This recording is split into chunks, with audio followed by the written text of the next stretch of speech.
This is our creation story. Eons ago, all lived peacefully and in harmony with one another. Body, mind and spirit were joined in all creatures, and the technology that existed bogged the imaginations. It was a time of peace, creativity and alignment. Then the dark days came. Thrakazog the pothole began to teach mind-body dualism, and the sundering of spirit and war arose. The war destroyed souls and bodies and scattered their remnants across the universe. The Great Wheel came close to separating from the axle of existence, its spokes broken in the rut Thrakazog had created. A new life had to arise. And arise it did, on the planet Terra, as on other planets across the universe.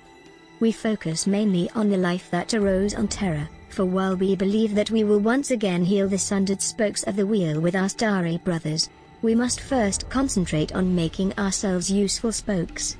This new life was polluted by the soul pieces of the dead. This led to hate and misunderstanding, and wars raged across Terra's surface until one day a visionary realized that the only way to create peace, understanding, and enlightenment was to cleanse these soul pieces from the spirits of humanity. That visionary was the Hub. His cleansing continues today. It may come as a surprise, but this is exactly what Scientologists believe. The only difference is, the villain is not named Thrakazog, as he is in Fallout. Instead, his name is Xenu. Apparently, 74 million years ago, Xenu was elected as supreme ruler of a galactic confederation who had a civilization Hubbard calls R6. After a while, Xenu's rulership spoils. As he is about to be deposed, those loyal to him battle those loyal to the officials. Their weapon of choice is an injection into the lungs while simultaneously dousing them in frozen alcohol and glycol, which freezes the thetan in the body. Xenu, now an authoritarian ruler, captures much of the civilian population in his galaxy and places the frozen bodies in boxes, loading them into space airplanes that are the exact same plane as the 1950s DC-8. Then dropping the thetans into volcanoes on Earth, which was known at that time as TGAC. What follows is that Xenu detonates hydrogen bombs on all the planet's volcanoes, subsequently rendering the planet uninhabitable and blowing billions and billions and billions of thetans into the air. The damaged thetans were then captured using enormous vacuums, then sent to Hawaii and Los Palamos, where they are programmed using Technicolor motion pictures. These movies implant false memories into the thetans to corrupt their logic. After the implantations are completed, the thetans are turned loose to wander the irradiated planet in anguish until eventually life returns to the world. As life returned, the bad pieces of the thetans from R6 leech onto the new human thetans, causing them to have negative thoughts. These are the engrams that are being cleared away during an auditing session. Fallout refers to them as the soul pieces of the dead. To Scientologist, every person must go through a standard curing process for each implantation, one by one, until eventually dealing with the actual nuclear explosion. L Ron taught that as a result of these repressed memories, people have automatic reactions to symbols affiliated with R6. For an example, Scientologist, think the picture of a volcano on the cover of Dianetics will subconsciously motivate people to buy the book as a result of the repressed memory. Once all engrams are perceptively dealt with by the auditors, the person is declared clear, and may begin the OT levels.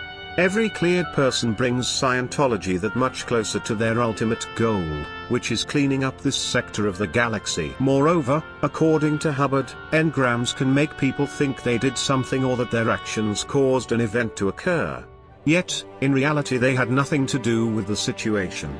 He supports this argument by pointing out that random people show up to the police station to confess after a heinous crime that has been committed.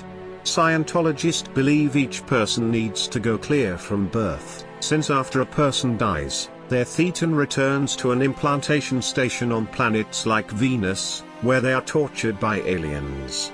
Meaning, the thetan is subjected to more movies which implant new bad memories or engrams. After implantation, the thetan returns to Earth to find a new body, and unendingly repeats this reincarnation story. It follows that thetans can be different ages, and with each body on Earth, the thetan must be cleared again to become an operating thetan. Thus, engrams can be from a current lifetime or another lifetime. Either way, to a Scientologist they must be cleared for a human to ever truly live. This story of Xenu, and the true history of Scientology, isn't revealed until OT level 8, which is only taught aboard the ship and is the final level before reaching the status of operating thetan. Some kind or another, of having been airy ferrying around in the air and capture. And don't think of yourself as I'm trying to run a capture. It's about 36 days. It starts out normally with capture. Some kind or another, of having been airy ferrying around in the air and capture. And don't think of yourself as I'm trying to run a capture. Because people at that particular time and space were walking around in clothes which looked very remarkably like the clothes they wear at this very minute. And the cars they drove looked exactly the same, and the trains they ran looked the same, and the boats they had looked the same. Circa 1950, 1960, this civilization has simply copied R6 100% because they were told to. And they walked down streets that looked like these streets and lived in houses that looked like these houses and so on. That's what the hell.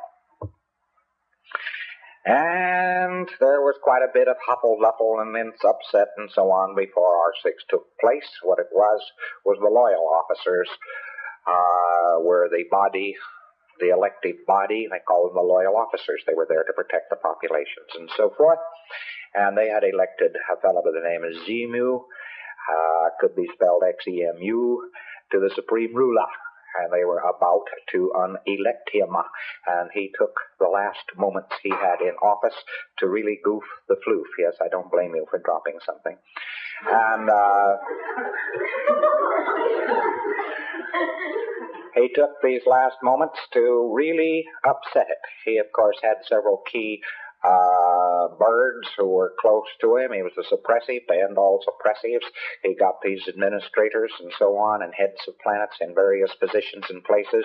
He picked out all the cowboys in the white hat and he got rid of them first, fast, and then troops, not knowing what the hell they were doing, but fed all kinds of false orders, were fed in against the population to pick them up, one after the other. Rat-a-tat-tat-tat-tat-tat-tat. One of the mechanisms they used was to tell them to come in for an income tax investigation.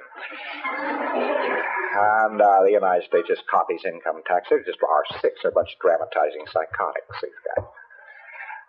So in they went, and the troops started slaughtering them, and then the troops, of course, were ordered out to get a hold of certain bodies of renegade troops, which were ordered to get certain bodies of bad troops, and they shot each other up and implanted each other and wiped it out. They were making billiard balls out of these places. They were imported. They were actually... The trick was to shoot somebody, disable somebody, very often a needle into a lung, and at the same time to hit him with frozen alcohol and glycol, which preparation is guaranteed to pick up a Thetan. All he had to do was pick him up and put him in a refrigerator, and they had him, boy. Because he tried to exteriorize from the body, there he was, frozen.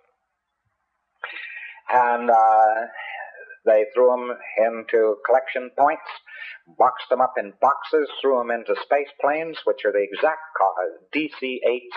The DC-8 airplane is the exact copy of the space plane of that day. And no difference, except the DC-8 had fans, propellers on it, and the space plane didn't. And they threw them into refrigerated units and so on, in view of the fact that Einstein was absolutely right. No man can't go faster than the speed of sound. What a lot of speed of light, which is a bunch of balderdash. The length of time from the planet Coltis to the planet Tigiak, which is the name of this planet, was 9 weeks, and you'll see that it's many light years. Coltis is one of the planets, and is to this day one of the planets of the North Star, Polaris. And people were buried in here by the billions and the billions and the billions, and they were buried in here with boxes, and they were put in boxes and stacked around, and the people who were on this planet already just caught it in the teeth. They weren't bothered. Nobody bothered to pick them up. They just shot their administrators from guns and shot their control points out, and they took these people in boxes and so forth, and they dumped them, and then they set off hydrogen bombs on the top of each primary volcano there is on this particular planet. And when they blew up, it blew the Thetans into the air, and after the bomb, an electronic ribbon, which also was a type of standing wave, was erected over the area. The tremendous winds of the planet blew every Thetan there was straight into those particular vacuum zones which had been created. These were brought down, packed up, and put in front of projection machines, which with sound and color pictures first gave them the implant which you know as clearing course, and then a whole track implanted which you know as OT2. After this, however, about the remainder of the 36 days, which is the bulk of them, is taken up with a 3D supercolossal motion picture.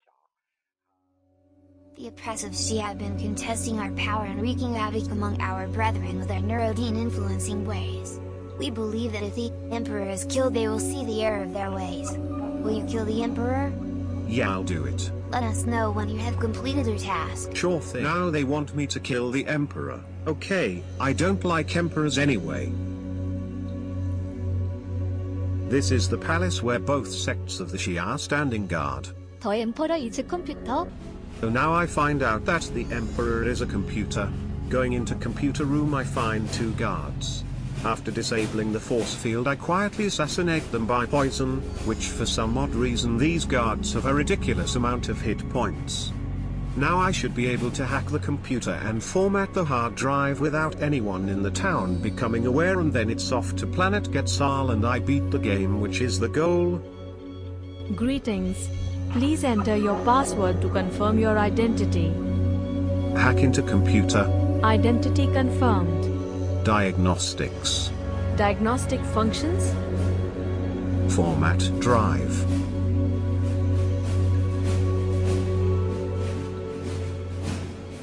Greetings. Please enter your password.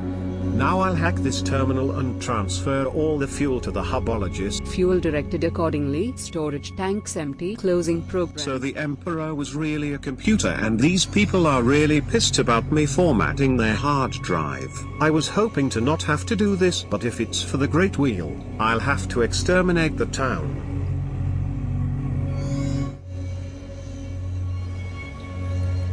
Have you removed the Emperor's oppressive stain from this material existence? Yes, AHS7, he is dead. His people shall embrace the hub. All will be well. You have performed a great service. I do it all for the wheel. Farewell. We have all need for our journey now. Excellent. Now we just await the word of AHS9, and I am sure he'll want you to come with us. Go at whatever you need done and then come back and join us with the Star Father. See you then. Okay, so now all I gotta do is talk to the leader and bam, game over. We head to Planet Quetzal and meet the Star Father. I love this Hubology trash. I kan se byer I machines that you have succeeded in ridding the world of the polluting narrates of the Emperor. Yes, I have. Now I require your assistance in helping my people. You have killed the Emperor and destroyed his minions. Yes, I have.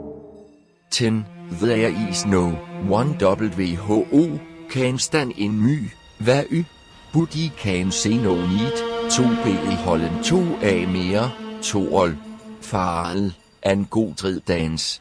Traitors. Why, you scumbag. I'm going to kill you now, or, oh. Well, if that's the way it is going to be, so be it. Now let us see how things could have been, if I had joined the hackers instead of joining the Hubology.